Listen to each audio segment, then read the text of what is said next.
Virginia Woolf said a writer needs a room of their own, a quiet, dedicated space, a sacred desk, and I've believed that for years. But there's just one problem. My life right now is chaos, and the room isn't working. I'm at the midpoint of my third novel, and I'm working toward wrapping up this book by the end of June. I have a morally complex protagonist doing atrocious things, like seriously horrifying. And I keep catching myself waiting for the perfect quiet morning, the perfect headspace, the perfect setup to sit down and write.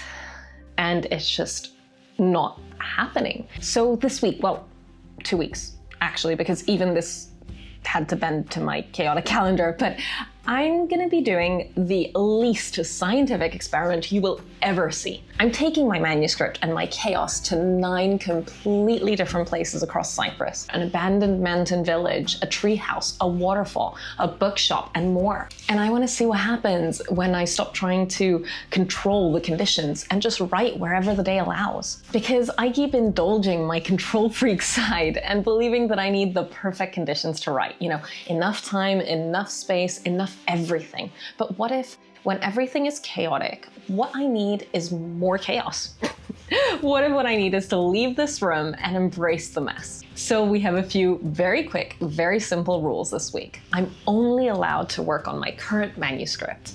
No journaling, no blog post, no script. This book, that's it, nothing else. And I'm gonna be writing for at least 1 hour in each location. That way, at least part of this experiment will be comparable. But that's pretty much it. That's pretty much the only rules. I'm not even gonna be controlling for time of day because that would be impossible right now. Some days I'm gonna be writing at 8 in the morning. Like today, it's 8:09. Some days I'm gonna be writing in the late afternoon. And this is not a controlled experiment. Don't come after me for my improper scientific method. This is chaos, explored by a person who loves control, but whose life is totally out of control.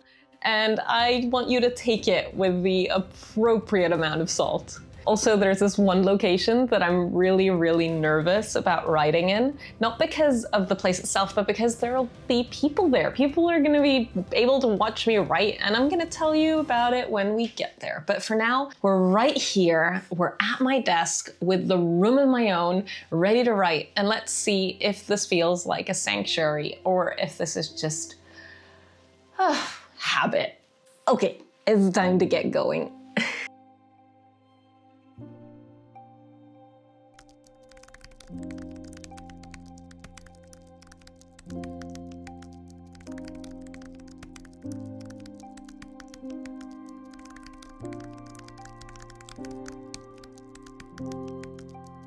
That's it. The control part of the experiment is done. Now, instead of telling you what my word count is going to be at each of these places, I'm just going to talk a tiny bit about how they feel, maybe before and after, depending on the place. And we'll talk word count and numbers and what felt best at the end. But today felt pretty good. Today felt good. I like this. I like my little haven. But we'll see if something else works better.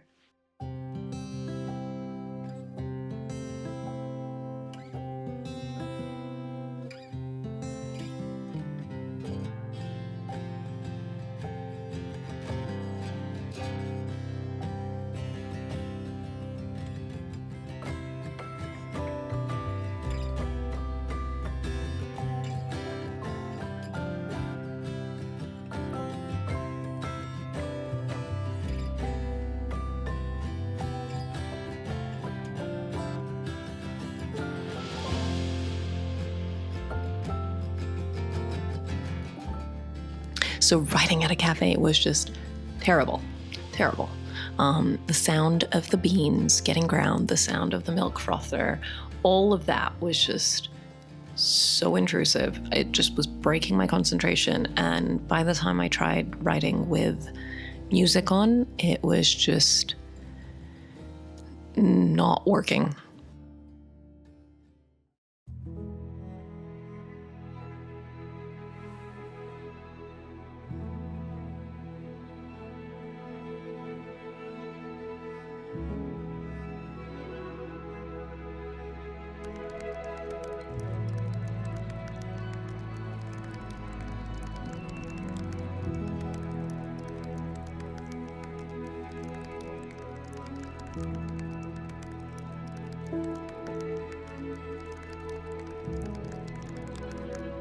So I hadn't planned on this. This trip was a bit of a spur of the moment thing. But I thought, you know what? Why not try riding on an airplane and see what happens? I'm riding an extremely, oh my gosh, I'm gonna cry. It's an extremely violent, extremely vicious scene. I'm very much in the story, in the flow. I just have my AirPods in, I'm listening to music, and going for it. I prefer this much more than the cafe.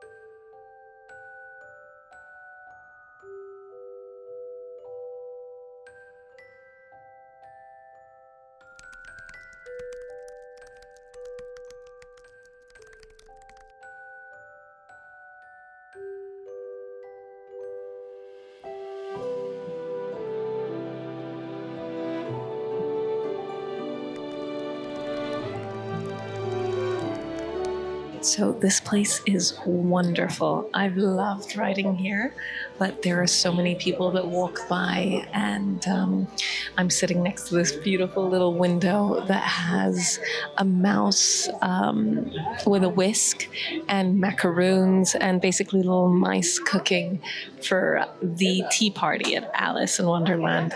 And it's so whimsy. It's beautiful here. I found it very inspiring, but also a little bit overwhelming with the amount of people that are here today. It's a Friday, so that might make a difference. And also, it's summer, it's Greece, this happens.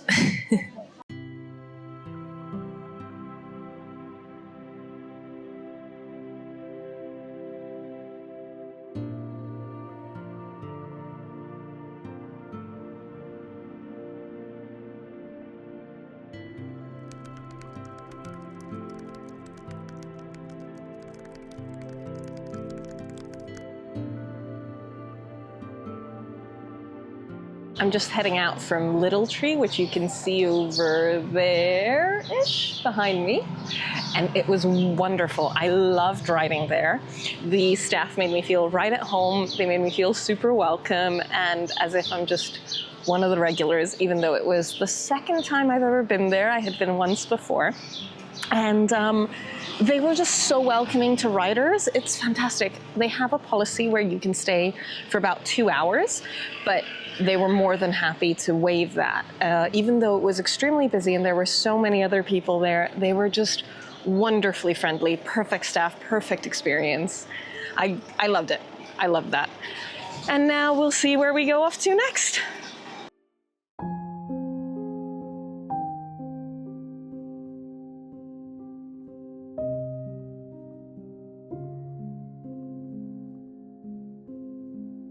This place is so inspiring. I'm loving walking around here and just, seeing things like these tiny little pink flowers, which are just beautiful. This is a medieval village that hosts medieval Christmas fairs every year. And most of the village is abandoned. It's called Ficardo. So if you want to look into the history of the village, you can just Google it yourself. I've been walking around for about half an hour, 40 minutes or so, just enjoying this place, taking it in. And I'm gonna find a nice shady spot to sit down and write. And we'll see how that goes. So I'm set up in this beautiful place, and I'm gonna get ready to write. Let me see if I can connect to Wi-Fi so I can sync up my manuscript to the latest version. Oh, my phone's too far away. Oh no. I guess I'm gonna have to bring you closer because, of course, having my latest manuscript is way more important than the framing. There we go. That's the latest manuscript. Let's see. Updating on Dropbox.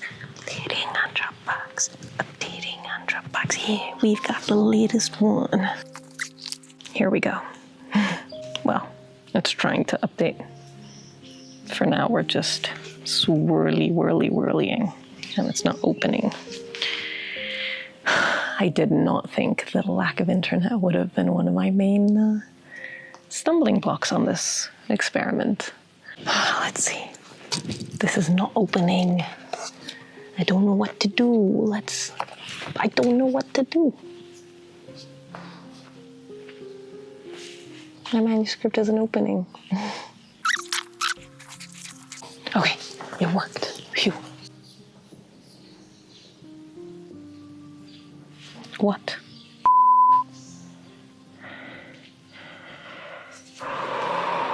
I'm missing a lot of words. Like all the words I wrote while I was in Greece. All of them are gone.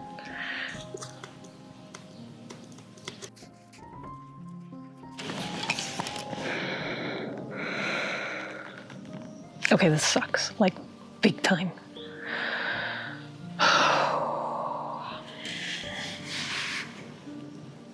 Like, this big time sucks. We're talking like, I don't know, 10,000 words or so lost. I'm exceedingly bummed out right now. I asked someone if there's Wi-Fi here somewhere so I can try sync my manuscript. And she ignored me. I asked her in another language. She ignored me. Flared up my anxiety through the roof because not knowing where you are in your manuscript and losing a lot of words tends to do that to you. So now I'm back in my car, in a safe space. I think I'm just gonna drive a little bit, see if I find Wi-Fi somewhere. Not Wi-Fi, cellular connection, because I just have no data here. There's nothing. I'm gonna go drive, try, find some, see if I can download my manuscript or if the words are lost, and then make a decision about what to do. That'll probably mean I have to rewrite the scenes I wrote, and I know that this is a very normal part of writing, and it happens, losing words happens, and I just need to figure out what happened so that I don't repeat it again. But I was really proud. I was really proud of the last thing I wrote, and I was really looking forward to writing the next scene from there on, and just, I don't do well with things that trigger my anxiety. It's probably quite a relatable thing for everybody. So I'm gonna go try find some data and calm down in some air condition because it's very hot out there. And if it doesn't work out, if I don't find it, then I'm just gonna drive back home. It's a beautiful village. It's stunning. It's so inspiring. But yeah, but this is a moment where I'm supposed to be all professional and say, okay, things like this happen. Move on, write. Happens to everybody. And we can just breathe through it. But I'm dealing with so much loss in my life right now, and so much grief, that every little bit extra just kind of feels like it pushes me over some sort of edge. It's a rewrite, it's okay, but it also really freaking sucks. Like, I'm not thrilled right now. I'm definitely not thrilled right now. Yeah, I wish I could be more encouraging and be all like, yeah, okay, I'm gonna put on my big girl pants. This is an opportunity to rewrite it and write it better. And it is, those things are true, but the feeling of how crappy this feels right now can also be equally true and valid. All right, so it's 7:15. I am in this beautiful location. Let me just try to show you. Here we go.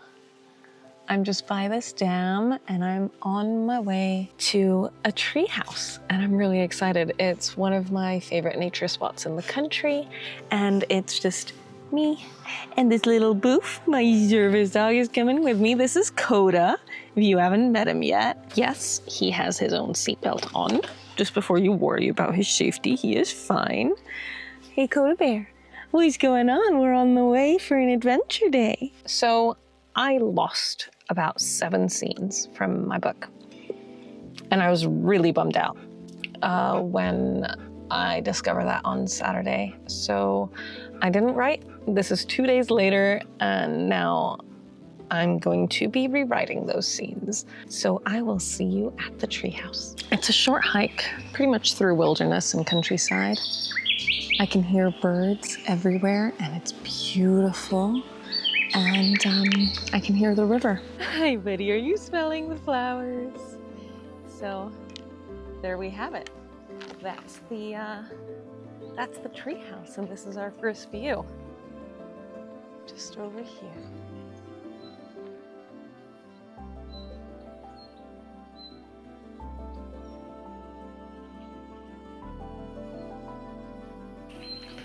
I just think this treehouse is beautiful. It's in this little valley. And sure, it's summer here, so a lot of things are dead. But we have this little river here, just running under. And we're gonna go inside. This is where I'm planning on writing, in the treehouse. Probably one of the best things about writing in a place like this is the sounds are so peaceful and so beautiful. We've got birds singing in the morning sun, and we've got the river flowing right underneath. And I essentially just took a bath and beat so that I can not be eaten alive. I'm hoping it'll work because there are a lot of bugs out here. Yeah. Time to get myself set up. I'm really excited. I did not think I would be excited after my Saturday of heartbreak, but I am, and this place is beautiful. Hey, baby.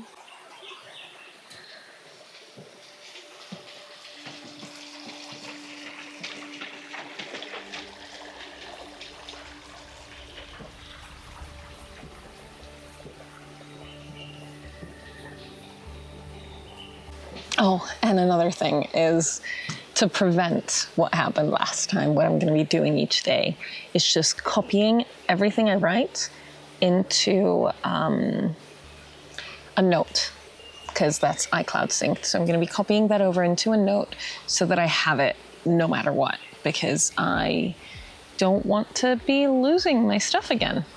Okay, I'm going to start off by rereading what I've written. There are a couple of, let me see if I can get that on video. Let's see. I hope I don't scare them away. You see? There are a couple of geckos over there. One looks pregnant. And they're just holding hands.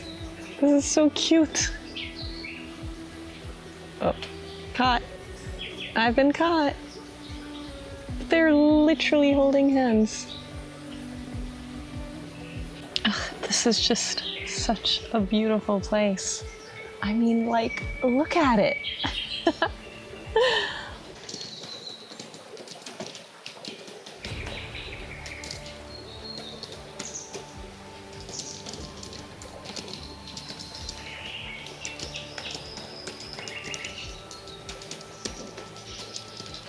I absolutely adored writing here. This was so peaceful.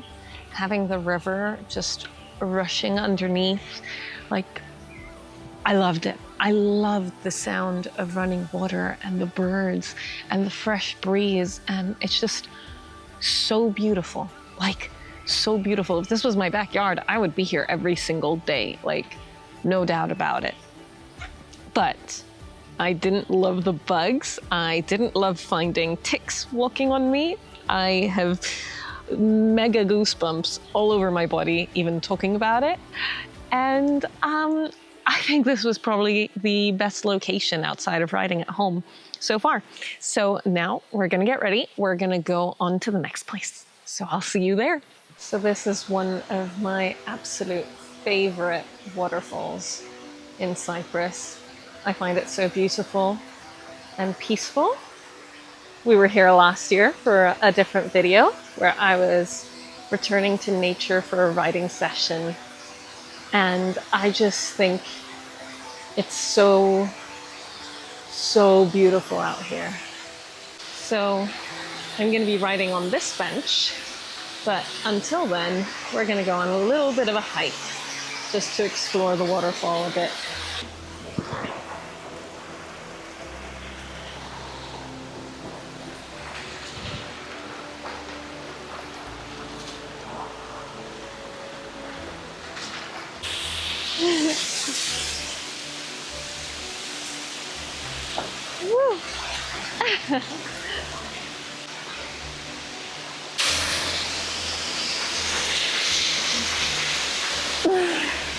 1,000% worth it. Like, this whole valley is just stunning, stunning.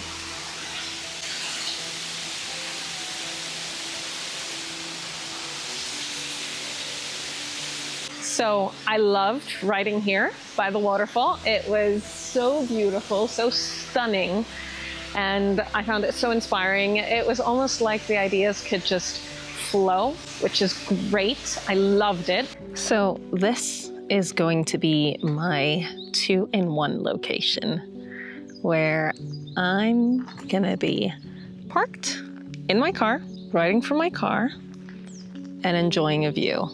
So I'm gonna be taking a bit of a break. I'm going to eat some food while enjoying this view.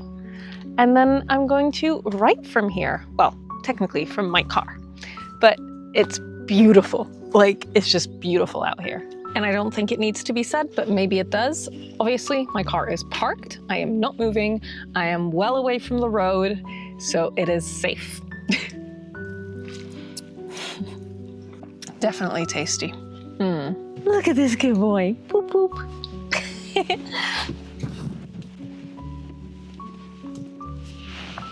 Uncomfortable, to say the least. My elbows keep hitting stuff. But we have a very, very big plus. Look at that cute face. He's such a cutie.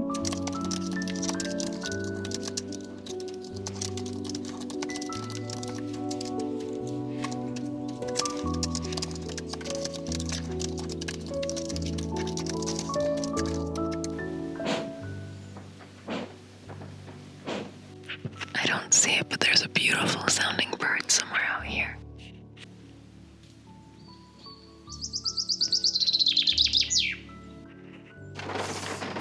That's it for today, and I'm just gonna enjoy the beautiful rain sounds for a little bit longer before heading back. I've got about a 2-hour drive ahead of me. Yay! Boop. I don't know if you can hear the rain. It's just so pretty. So we're back in my space, 3 weeks, 9 locations, and a lot of words later. And last time I was at my desk to write, I told you I wasn't sure if it was a sanctuary or a habit. And I have an answer now. It's a sanctuary, really, but mostly because it's the easiest place for me to disappear into the work, though it's not the only one. I also mentioned at the start that there is a place that I was really nervous about writing in, and that was the bookshop, because I was surrounded by readers holding novels while I was there trying to write one. You know, Little Tree, a bookshop in Athens. There were people there who were asking me what I was doing, and I told them I'm writing a book, and they wanted to know more. Like, have you published anything? What is it about? And saying I'm a writer just out loud to a bunch of strangers felt really nerve-wracking and also exhilarating. And while I was there, I did what I think was the best writing of this experiment. There was also a location where I didn't write at all, like not a single word. And that just broke my heart. You know, Figaro, the abandoned village. That's where I opened my manuscript and realized there was a syncing error between my iPad and my laptop, and somehow that swallowed up about 7 scenes, you know, roughly 10,000 words, just poof, gone, including the writing that I was proudest of. On screen, you're gonna be able to see the numbers. These are how many words I averaged per hour in each location. My highest output was home, in this room of my own. And my lowest was 3 noisiest places. We're talking about the 2 cafes and the airplane. And what the numbers don't show is that the places that felt best to write were both my home and the treehouse. And in both, I was completely alone.